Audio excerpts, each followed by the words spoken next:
Welcome to Turning Hard Times into Good Times. I am your host, Jay Taylor, talking to you from New York City on this, the 23rd day of April, 2019. I'd like to always remind you that I write a newsletter called Jay Taylor's Gold, Energy, and Tech Stocks. You can sign up for that by going to miningstocks.com, and also like to encourage you to consider subscribing to Chen Lin's letter, What is Chen Buying? What is Chen Selling? ChenPicks.com, Chen, C-H-E-N, Picks.com. It's a place to go for that. Of course, Michael Oliver is with us, and we'll be talking to him shortly. And OliverMSA.com. OliverMSA.com is the place to go to sign up for Michael's excellent work. I do want to thank all of you for listening to the show, making it one of the more popular shows on the Voice America Business Channel, and encourage you to continue sending along your comments, whatever they may be, to questionsfortaylor@gmail.com, questions, the number 4, Taylor@gmail.com. And, of course, we do want to thank our sponsors for making this show economically viable. This week's sponsors are RN Resources, Great Bear Resources, Klondike Gold, Merrimont Resources, Novo Resources, and Strike Point Gold. I've titled today's show, Why Do Rich Capitalists Suggest Destruction of Capitalism? Jeff Deist, Eric Coffin, and as I noted, Michael Oliver are with me today. Many billionaires, like Ray Dalio, Warren Buffett, Bill Gates, among them, like to call for higher taxes on people such as themselves. But this raises a compelling question.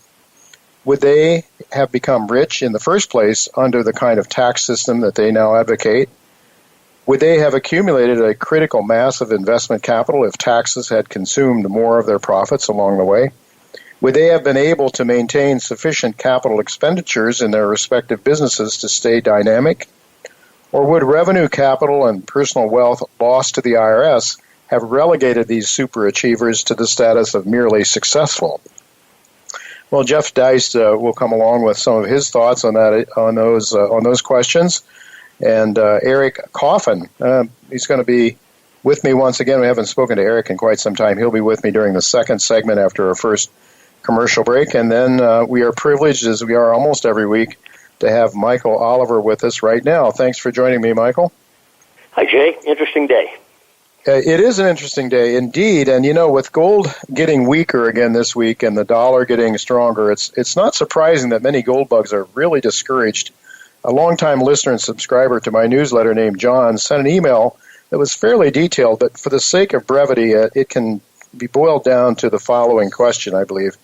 He says, why in the world would anyone want to add gold and gold shares to their portfolios when the government and bankers who have all the power and despise the competition that gold gives their fiat currency game and conspire against gold price discovery by slamming its price in the paper markets? Why would anybody why would anybody ever want to own gold and gold shares? It just looks like the rig is up and there's no chance for us gold bugs. So what is your response to the notion that government and bankers, first of all, that they have the power to suppress the gold price? Well, maybe from time to time, but you got to realize gold is not like trading cow manure or corn or something like that. It's money. Okay, so therefore governments are involved in the market. And on the other side of the balance, who's complaining about government buying of gold? China, Russia, Italy. Mm-hmm. Nobody seems to complain about that sort of intervention, quote unquote. They're buying gold for solid reasons. Now, maybe there are governments or government agencies or banks related to central banks that are trying to apply negative pressure in the gold market for whatever reason. Yeah. But, I remember back in the bull market from 1976, gold was $103.50 at the August 1976 low, and it reached over $800 in 1980. In the middle of that bull market, late 70s, the IMF was dumping gold by the tons, acting as representative for various governments. And I remember the first several dumpings of gold that they had, and this is in the cash market, obviously, but it's the same thing. Gold responded negatively, sharply, $50 down days, that kind of thing.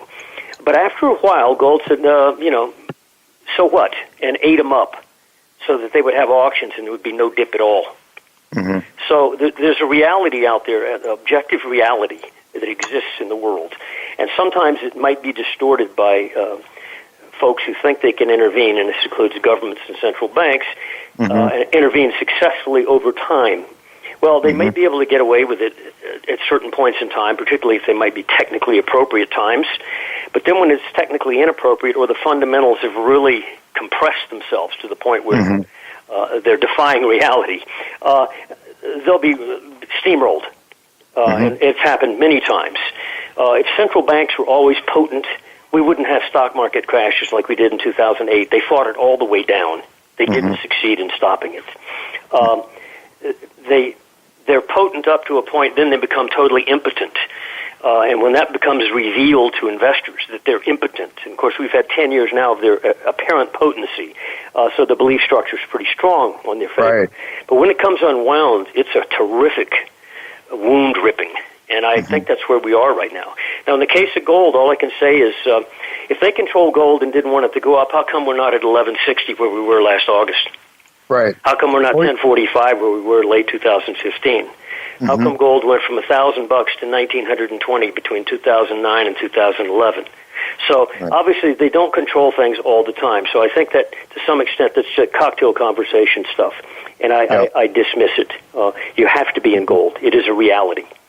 No, it certainly is. Well, certainly, I'm remembering in the early 2000s, gold was 250, and it rose all the way. I think it had 10 years in a row. It was higher. Went up to 1,900, and then we've had the smackdown from 2011. Michael, you got your subscribers in early 2016. We saw a nice rise up, and now we've seen quite a correction. Do you think it's about over now? I think so. I won't. We deal with numbers, so I have the sort of a macro view overarching it, but I never let that to get in the way. We've been major bearish on gold. Back in 2011, 2012, we stayed bearish till 2016. So we can flip, okay. But right now we're bullish. So far the break has not gotten down to levels that would cause us any concern. Now I'll admit this, it's about 1.5% below where we reached today. But our short-term stuff, now we usually look at long-term momentum technical indicators. They're all positive, but the short-term stuff obviously was negative during the decline. It had to be. Sure.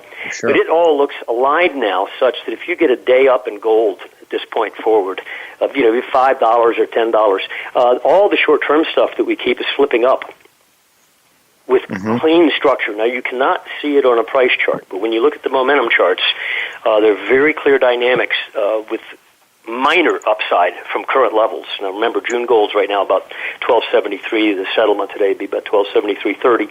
Becomes the front month contract after April expires on Friday. If we see gold upper 1270s or 1280 late this week, early next week, as far as I'm concerned, the turn's underway. Well, it doesn't seem like too much to accomplish. No, it's not much to accomplish, but put it this way. In early March and in late March, there were two significant lows in gold, one just above 1280, one just below 1280. Where's gold right now? 1273 on the June contract. Right. Where's the disaster? Where's the disaster? It's taken out a bunch of price lows, which no doubt causes people to pull their hair out, but it's all of 0.5% or less below the lows of early March. Let's see it then. If the bears are in charge, let's knock the hell out of it. Let's go down $50. They're not doing it. They're doing it in $5 increments. So I think they're wasting their ammo, and I think we might be at a pivot point here. And if we see a minor upturn, we'll be screaming. So I suspect that part of the disaster in the minds of many people is they feel left out. If they're in gold and gold shares and they're out of the equity market continues to go up. It's seemingly almost every day. With just a minute and a half left here, Michael, could you put the equity market in perspective, the S&P 500 specifically? There's two equity markets. We like the emerging markets. They're more commodity related. They went down from 2011 through 2016, big time. They went down percent-wise, while the S&P was still being inflated by central banks, as are most of the developed markets.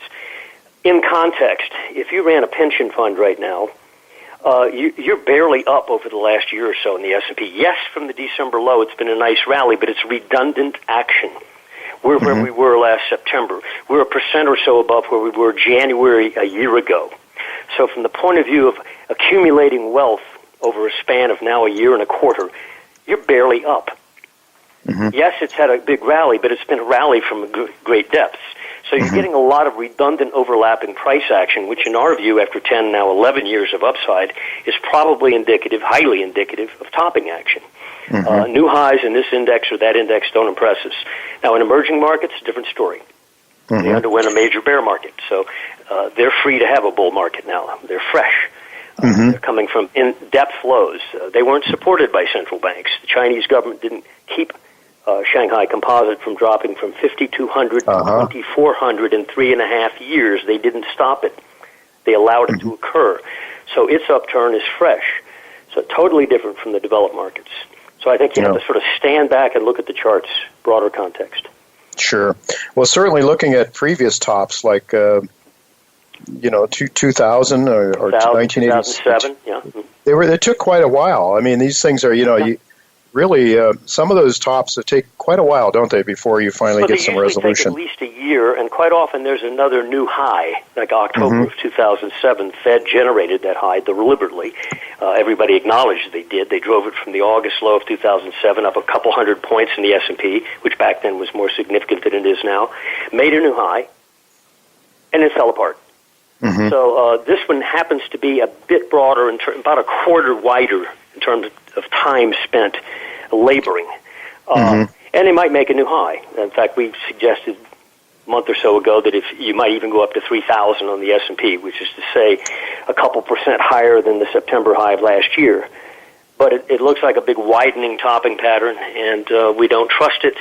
I think it is highly dangerous. I find other areas in the stock markets of the world to be that make sense, technically and fundamentally. This makes no sense. I think it's highly dangerous. All right, we'll have to leave it go at that. So I guess the bottom line is you don't think now is the time to jump out of gold stocks and gold and buy the S&P 500. No, I wouldn't wish that on my worst friend. Okay. All right, thanks so much, Michael, for being with us again, and we'll look to do it again next week.